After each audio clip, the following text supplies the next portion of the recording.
Hi everyone! In this video, I will show you how to check the licenses of the Python packages you are using in your virtual environment with a handy tool called pip licenses. First, go to the pip licenses GitHub page. You will find the link in the video description.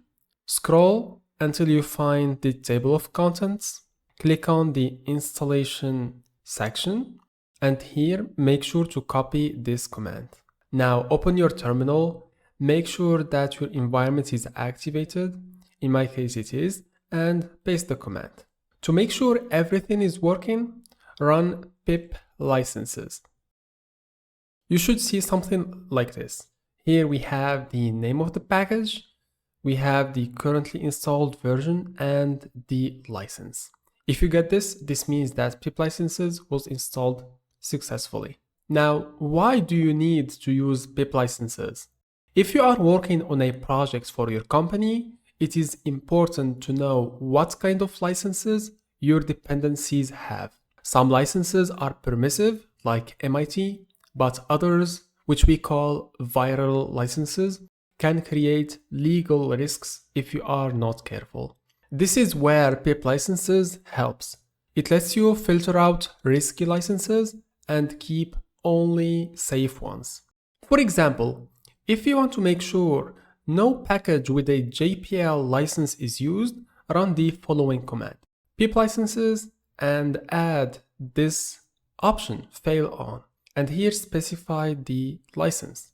If I run this, you can see that I didn't get an error, and instead pip licenses shows me the list of licenses. This means there is no package that uses the JPL license. But say that I change this to MIT. I just want to show you what happens when it fails. You see, here it says that fail on license MIT was found for this package. But we know that MIT is a permissive license, so let's change that again to JPL. Sometimes it might be hard to know what name to use because, again, let me use pip licenses. For example, you can use either BSD or use the whole name BSD license. So if you are not sure, you can use this option, partial match.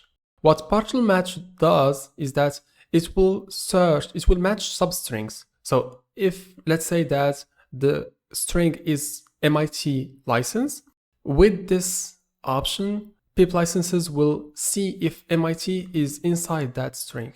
So MIT is in MIT license. So this helps you write small strings like this one, and they work. If I also type MIT license, that should work. Currently, we are checking just one license, but what do we need to do if we want to check more than one? Let me show you. For example, if I want to check MIT and BSD, I need to type them both and separate them with a semicolon. Now, if I run this command, it will fail if any package has either an MIT license or a BSD license. Okay, I know that this, let's change it to the viral licenses like JPL and AJPL. And luckily there are none. So in my environment, I don't have these licenses. So we have seen the fail on option, but there is another one which is called allow only. So let's change that to allow only.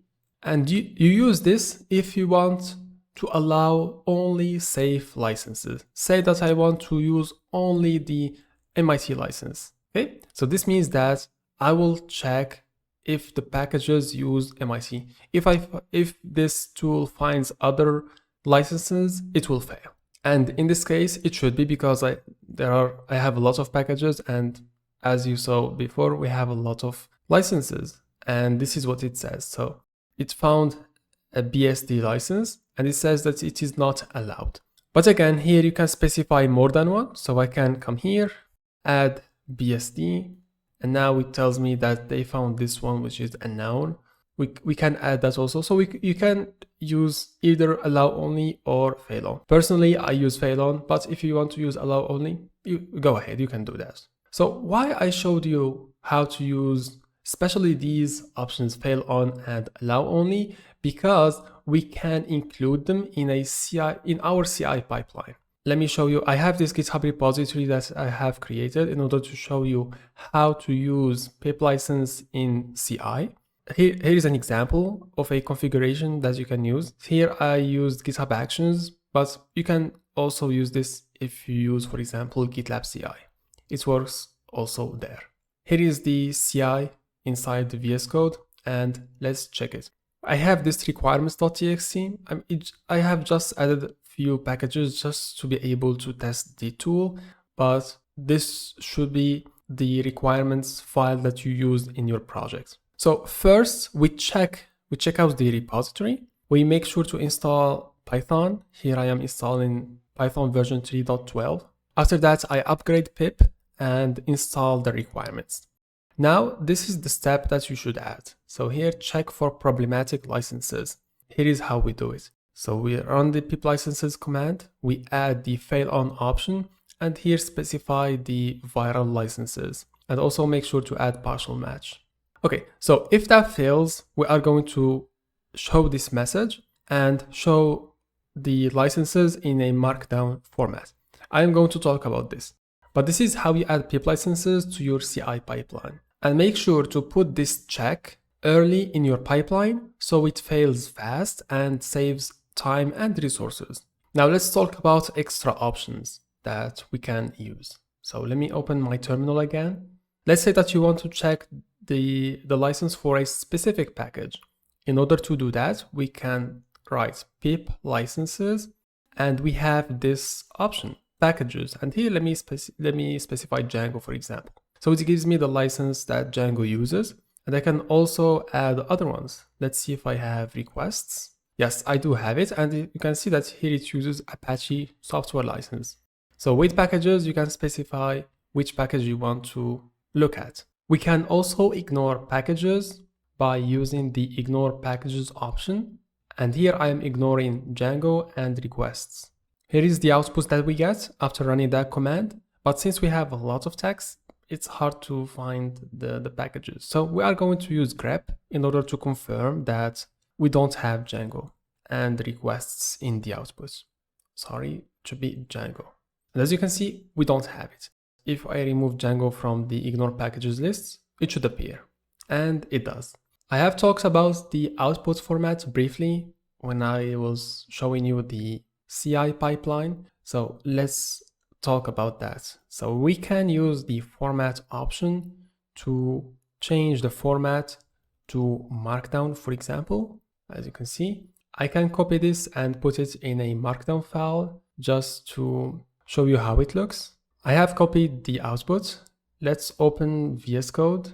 Here I will create a new file. Let's call it licenses.md.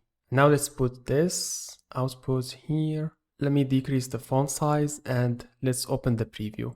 So as you can see, the preview looks like this and it looks nice. So the first format that you can use if you want is Markdown.